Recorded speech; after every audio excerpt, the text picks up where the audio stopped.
செம்பருத்தி பூவில் வந்து ஜூஸு, டீ ஏதாச்சும் போட்டு குடிக்கலாம். அது எப்படி போடலான்னு நான் வந்து காட்டுறேன். செம்பருத்தி பூ வந்து நல்லா அலசி இதழ் வந்து தனித்தனியாக எடுத்து வச்சுக்கோங்க. இதுக்கு வந்து எலுமிச்சம்பழம், கருப்பட்டி, அப்படி இல்லைன்னா நாட்டு சர்க்கரை எடுத்துக்கோங்க. அப்புறம் கற்பூரவள்ளி இலை வந்து தேவை, எலுமிச்சம்பழமும் தேவை. ஒரே ஒரு பிஞ்ச் வந்து சால்ட், உப்பு மட்டும் எடுத்துக்கோங்க. ஒரு சிட்டிகை எடுத்துக்கோங்க. தண்ணி நல்லா சூடுபடுத்தி ஆஃப் பண்ணிவிட்டு இது எல்லாத்தையும் போட்டுக்கணும். இந்த கற்பூரவள்ளி இலையை மட்டும் நச்சு போட்டுக்கணும்.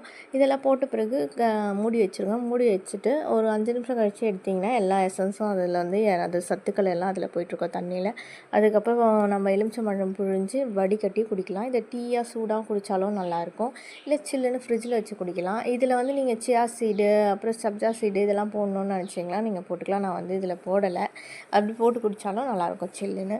இது குழந்தைங்களுக்கெல்லாம் கொடுக்கலாம், நல்லது. அப்புறம் பெரியவங்கலேருந்து வயசானவங்க எல்லாருமே குடிக்கலாம். இதோட நன்மைகள் வந்து ரொம்ப அதிகம். இர்ரெகுலர் பீரியடு, அப்புறம் இம்யூனிட்டி பூஸ்டராக வந்து இது வந்து செயல்படுது. இந்த வீடியோ பிடிச்சிருந்தா சப்ஸ்கிரைப் பண்ணுங்கள்.